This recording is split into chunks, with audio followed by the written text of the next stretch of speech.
listening, your knowing, your understanding. And that is written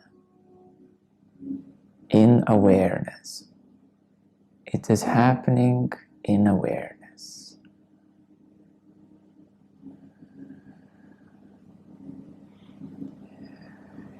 Your attentiveness, your listening, your being is happening in awareness.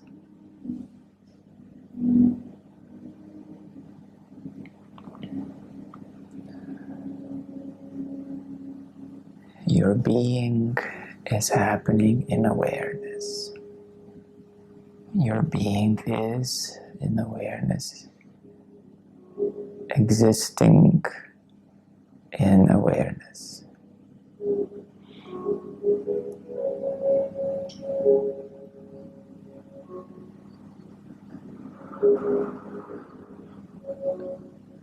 The mind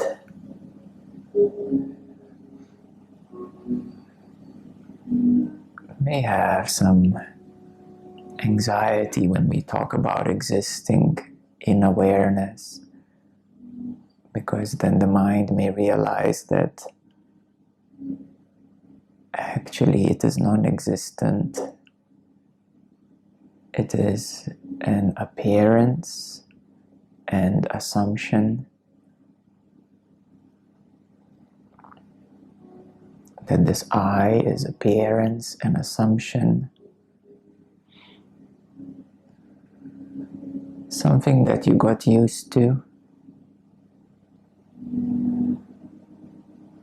something that you took for granted before, and now it's loosening up.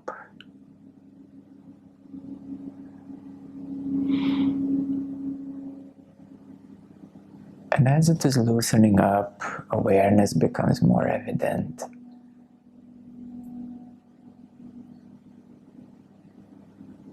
And it is not something external to the mind. It outshines the mind. It actually allows the mind to recognize thoughts,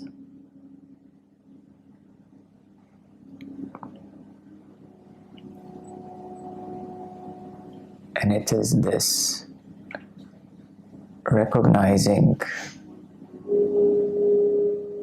faculty or ability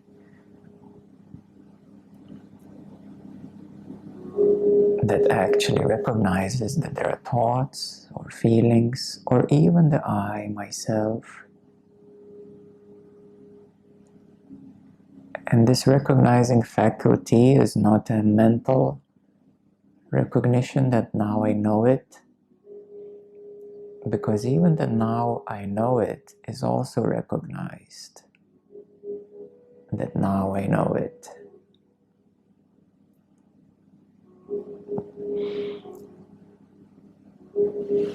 So this is the immediacy of awareness,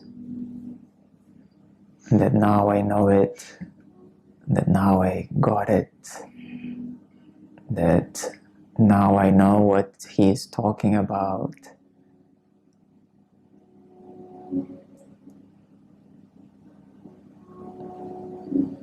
So something is always much closer, much more immediate. And the beautiful thing is that we can't put a finger on it. We can't declare it that now I know awareness. I understood it in my mind, so now I can be happy and live with myself and continue my normal business.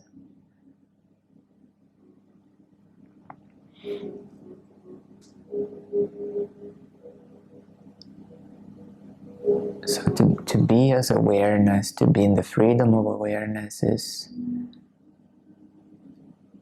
to start looking closer at assumptions of identity,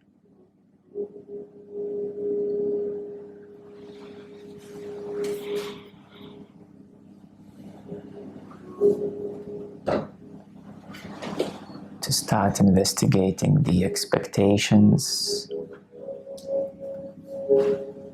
to life, to yourself, to others. To start looking at idealizations,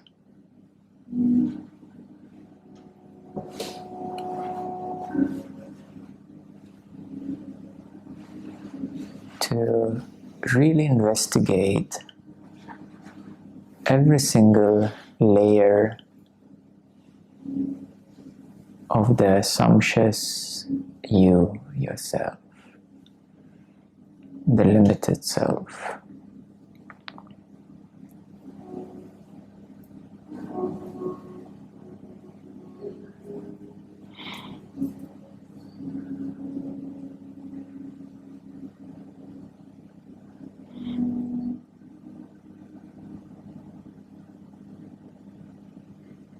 It is like clearing the window.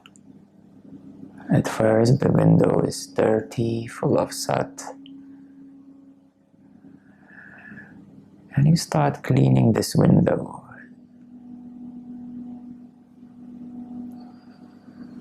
You clean layer after layer. And then you have the clear glass.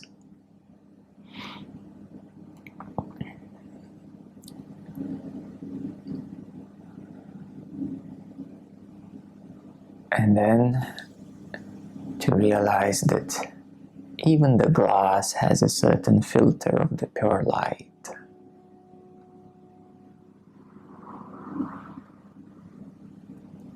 And that certain filter would be still a certain assumption, a very mild, a very subtle assumption.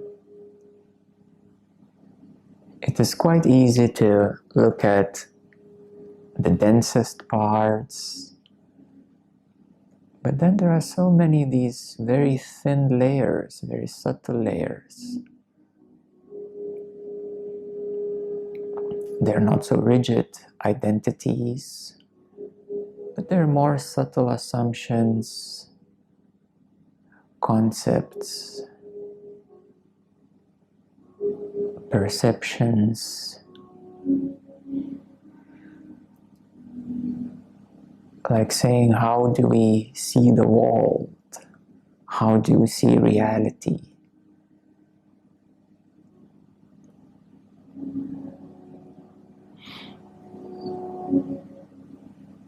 If we investigate how different people see the world, the reality, they will start to explain their philosophies, their likes and dislikes.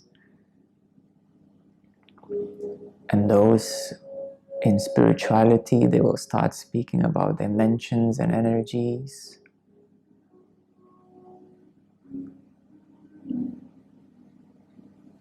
But the very essence that allows one to see the world, to be aware of any energy, any dimension, any philosophy, any ideology, is the actual seeing, being aware. So therefore, how one sees is usually filtered through so many layers and veils and filters.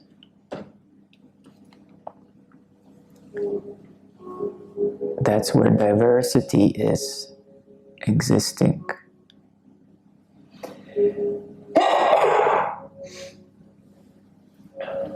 And the ultimate unity, ultimate oneness, is the seeing itself, is being aware itself. That's where we all meet in the equal ground as being aware beings.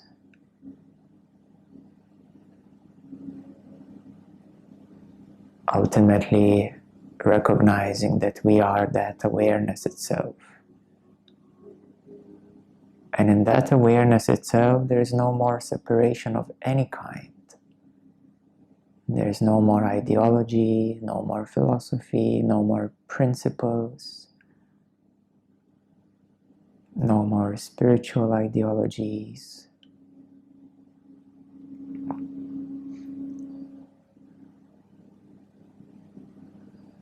So therefore, this awareness is the most interesting thing that there can ever be when you start to truly investigate it, and to investigate these filters and layers, how they obscure the awareness itself. So therefore, awareness is what's called the pure consciousness. And pure means that it's not stained, not touched. Just like a movie screen is never stained by the movie, whether it's fire or water or dirt, the screen is never stained by what's projected onto it. So the same way, anything that is happening, it does not stain the awareness itself. So that's why it's called the pure consciousness, or full consciousness, meaning the unfragmented consciousness. Undivided, unseparated.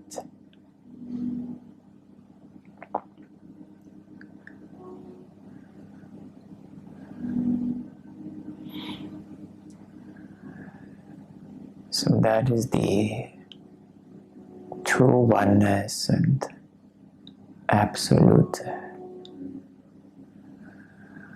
awareness, consciousness. It is called the self because it's no other than you, actually. The real you, the big you, the pure you. Not the pure personality, but the awareness itself.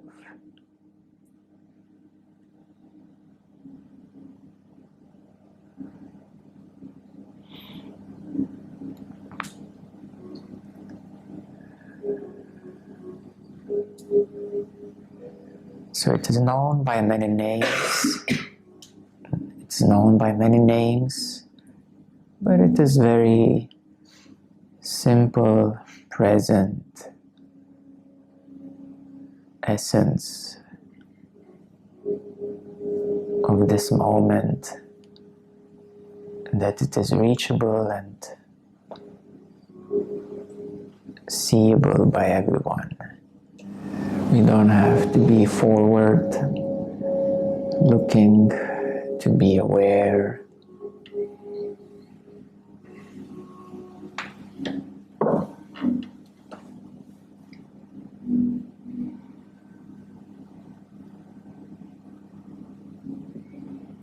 We need to be willing to unclutter and decompose.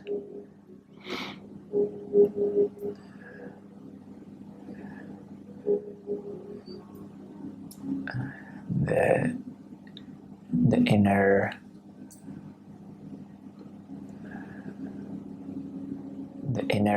I am, the inner iceberg, the inner nowhere.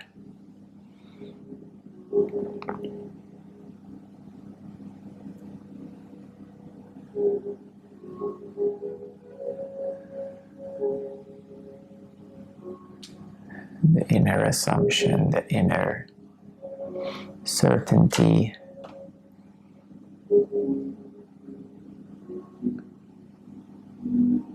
And the inner position.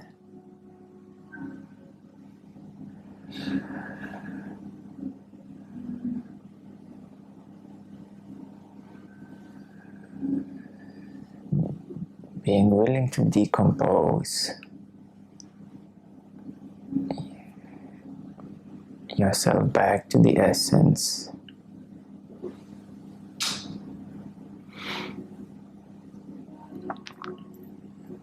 back to the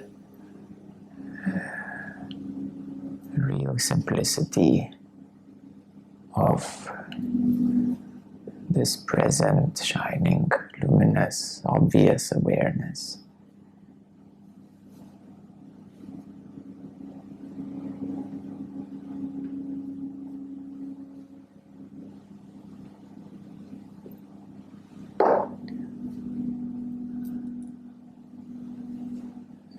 The beauty is also that this awareness is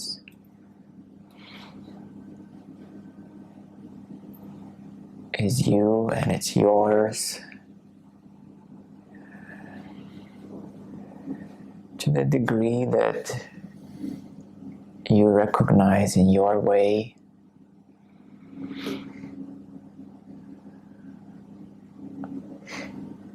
I'm pointing in many paths of how to come back to it.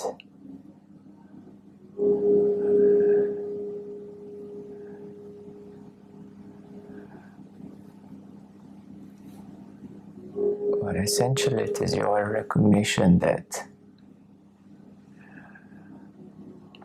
this awareness is yours.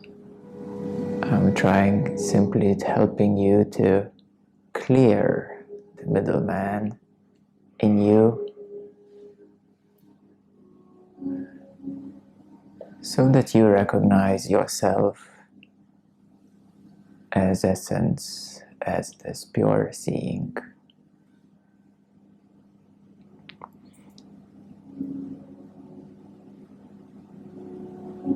And this awareness doesn't need to do anything to be aware.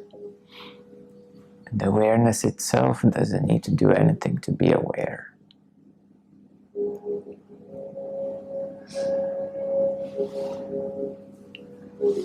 Just like you don't have to do anything to be you, so the same way awareness doesn't have to do anything to be aware. And when you become aware that you are this awareness itself, then this being here becomes lighter, freer, and can function more freely, lightly, more spontaneously, or more naturally, in whichever way it's most natural to this particular being, this particular form.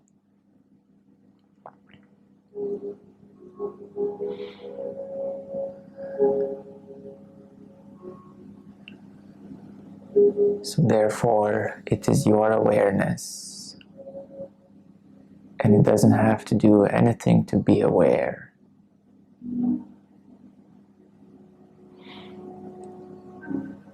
Awareness is not dependent on you, on this being here.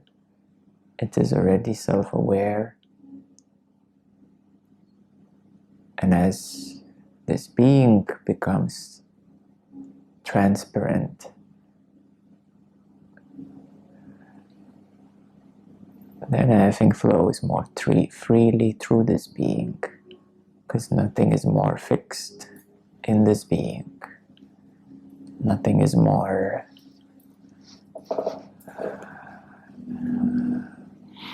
wrongly assumed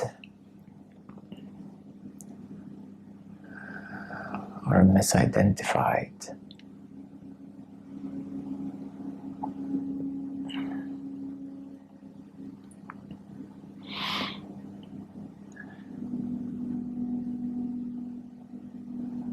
So then this being, you can flower as you, in whichever way you are.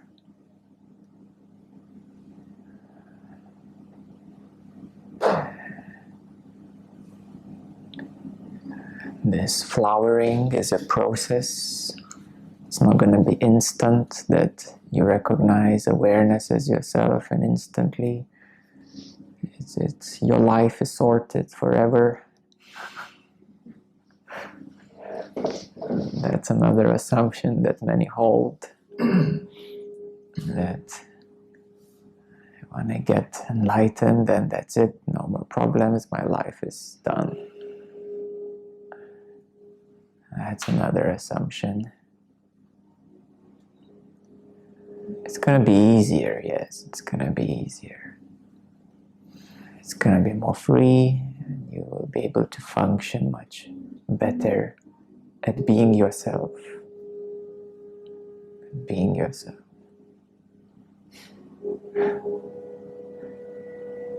You'll be better at being yourself.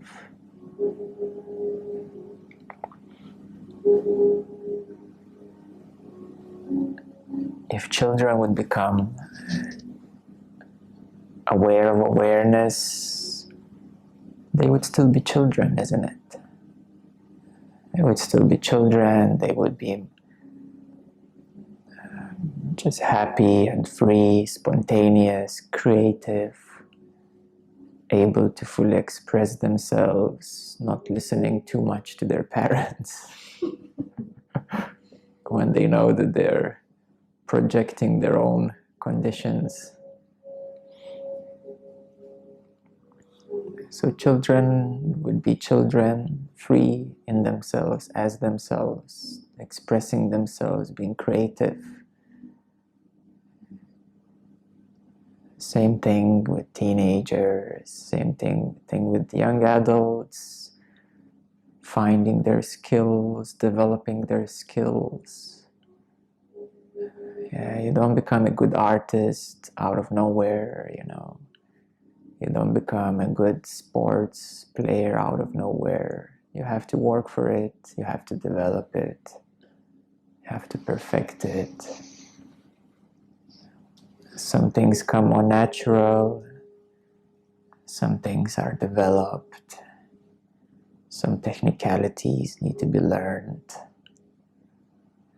But essentially you need to be you and becoming better at being you.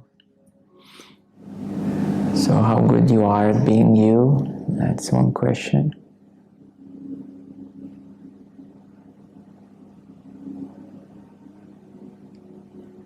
Probably I will say I'm pretty good at being myself.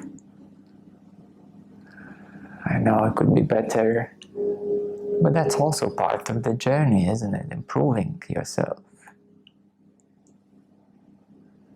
So when you think of it, you are really good at being you.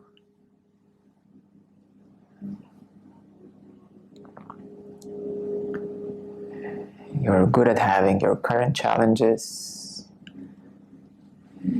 You're good at having your shortcomings, so to speak. It's part of the deal, part of the package. It's part of being human. To have, all these shortcomings and issues and problems, and we shouldn't dramatize these issues either, When you look at the nature, you see a cat, a dog, they also have their moods. Yeah? They have their moods. They have their likes and dislikes. And they're simply them.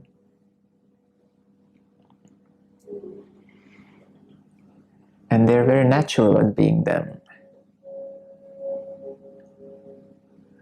Cat is very natural at being cat. Dog is very natural at being a dog. Human beings are actually very natural at being themselves with all the shortcomings, so to speak, and all the problems, so to speak. That's part of being human in this current stage. Now, perfecting yourself, or ascension, that's another topic.